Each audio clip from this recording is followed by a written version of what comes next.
Hello everybody, welcome back to the channel. Welcome to an account tour. So one thing I've not done in a very long time, I stopped making these kind of like monthly progression videos and stuff because I just thought, well, sometimes it's nice to shake up what I cover on this channel, especially with grind guides, the cheat sheets, which I'm going to be making more of, and other stuff that I'm working on as well, other projects and other games I'm working on as well. So I decided that this would be a good time to do an account tour and kind of also look at, this is now 6 years down the line of playing this game, as well as many other games that I do. Some I cover, some I don't cover on this channel. I just kind of play them because I like to play video games. But where am I up to with this account? What I've been ranking up? Because yeah, I don't post what I'm ranking up and who I'm ranking up. And the champions that I've got is I've got a lot of champions, and I would say that I could get a lot of them up like right now, but Tier 1 Alpha and Tier 2 Alpha seem to be my biggest problem. More so for Tier 1 Alpha side of things.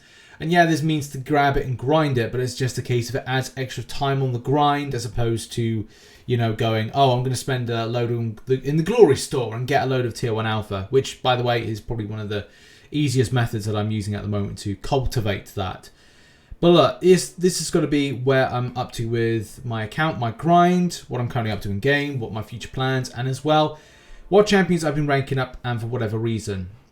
One of the biggest problems I think I have is that I've got a lot of champions, but a lot of the time, a lot of these champions overlap with what they cover and what they do.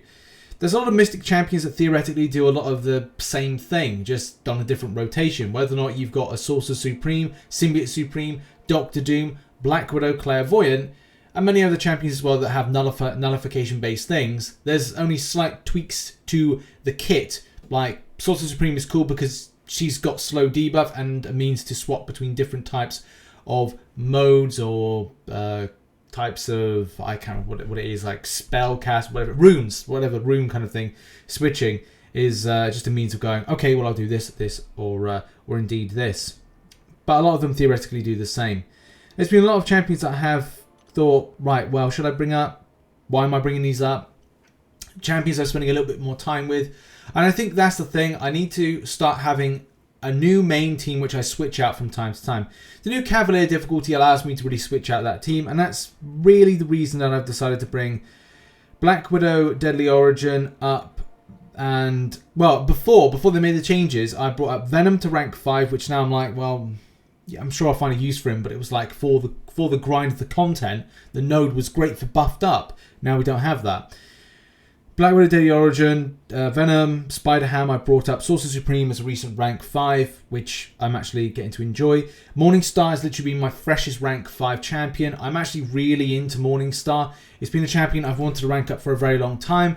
And I've been considering like where she rotates around in my roster. I've used her a lot against Super Scroll this month. I've been using her a lot more in Act 7.1. And I've just been enjoying that champion. Apart from that, Falcon was put up to rank 5 fairly recently, and I just feel that's kind of like a great addition to interaction with certain champions. And as I said, Spider-Ham. Longshot was brought up a little while ago to rank 5, and I'm glad I did that, because again, great champion. Apocalypse was a rank 2 addition, and I probably will rank 3 that champion down the line as well, especially when I get a mutant tier 5 class catalyst. However, though, I am waiting to see what happens with some openings down the line, as I have a 6-star Awakening Gem, a Mutant one, and as well loads of other kind of resources that I'm like, I'm not sure where to invest it just yet. Red Guardian as well brought up, Red Goblin brought up, and I will be doing, that's the thing, I've got more openings to do. So next week, you'll probably see me open, I'm hoping, fingers crossed, fingers crossed as I said, to at least do 4... Well, I will be able to do 4 featured 6-star crystals, but I want to do some other basics as well. And you kind of be wondering, like, Rich, why basics? Basics are trash. The biggest issue that I have is just, like, scope of coverage of 6-star. Whereas my 5-star roster goes like this, I've got great coverage. My 6-star roster goes slight coverage. If it was a massive... If I was to say I was unraveling, I don't know, a sheet, a bed sheet, it would go very, very wide. But if I was like unwrapping a bed sheet, it would not be a bed sheet. It'd probably be just like a pillow cover It'd be a pillow cover of coverage. It's a terrible analogy, but I think you understand what I'm talking about. It's the scope of coverage, and I want to grow a 6-star roster. So I think it's fine at this point to dip in between the coverage of a little bit and also a larger bit. So yeah, I'm pretty happy with it. I've got no strong candidates that I want to take any further just yet, except for Cat Marvel Movie and Red Goblin. However, though, it's pointless. If I put them up now to rank 3 and I open a Cosmic Ghost Rider next week, then wait till a tier 5 class Catalyst in Cosmic. So I'm going to wait and see what happens with that opening as to like what I do in the future. And as I said, it's kind of fun to dip in and dip out between different champions. My 565s I'm kind of a bit more focused on, and occasionally I'll rank 3 6 stars. Am I finding any usage in 7.1? And that's the thing. By the time this video comes out, I should have 100%ed Act 7.1. If anybody doesn't know what I've been up to, I've been kind of like smashing out a lot of the content in monthlies, and also been focusing on the separate grind of that. But also doing and trying to commit to one path of Abyss of Legends per month. It just seems to be better on the grind because of time. Because it is a long bit of content, and I just don't like these long bits of content. I just find them quite boring and quite repetitive. Especially because I'm just like, I could use my time, I don't say, yeah, I could use my time a lot more wisely. Because the prize isn't till the 100%. That's basically it. And Act 6 in general, like, I'm just not interested in it just yet. I will return back to it once I 100% Abyss, because I kind of know what I'm theoretically doing with Abyss and with well, I know what I'm doing with Act 6. I've planned out all my paths and all my routes.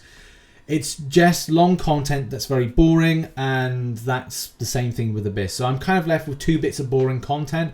But Act 7 is kind of like, it interests me. Like I have good amount of fun at times in Act 7.1 and Act 7 in general. So that just goes to show what's going on with that. But that's really where I'm up to with content. 3 more paths to do in Abyss, which I'm getting done at a rate that's kind of like, it works for me. 1 path a month is fine.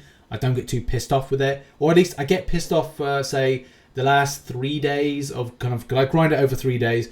I'll get pissed off for 3 days, and then in this case it's back to normal types of monthly grind, and then it kind of like it tops me up, it boosts me up with just feeling like, okay, well, back to the normal stuff and back to the grind. So what are my plans for my content grind? Well, the main thing to point out is that Marvel Contest of Champions is not my main game I play. I put this on a level playing field with a lot of other games. And it's a very difficult time, as I will be putting more games into the mix to cover. I'm very excited this year for Marvel Future Revolution, and as well, I'm very excited for Diablo Immortal coming out and being released. 2 games that I've looked forward to, especially when it was announced at BlizzCon that we'd be getting that back in 2018, I would say, for Diablo Immortal, and as well Marvel Future Revolution, which was announced last year, or yeah, 2019. So that is really exciting. That's going to be a game I'm going to really enjoy. The open world exploration nature to it means that this could be one of the biggest games. But I do want to commit to doing a lot more MCOC, and that's what you're going to see from me, is that I commit to a Path of Abyss a month, which, you know, when Abyss was released, did not do that. And as well, commit to at least 100%ing Act 6 by the end of this year. I take the rank 3 6 stars that I've got from doing Abyss of Legends, and then I transfer that to kind of having a better experience with doing Act 6 in general. But as well, I'm on the monthly grind, as you know, and getting all that stuff done. I'm very committed to doing that, so yeah. Should be good. Should be good for the future. Thanks to those that come by to streams, because a lot of the times I will be doing them on Twitch, and I should work out uploading them or re-uploading them to YouTube. So yeah, look out for a lot of those. Thank you so much for supporting and coming out to the content. Lots more guides, cheat sheets and stuff like that to be uploaded very, very soon. Check out some stuff, some content up above there. And see you in the next video. Have a good one. Bye-bye.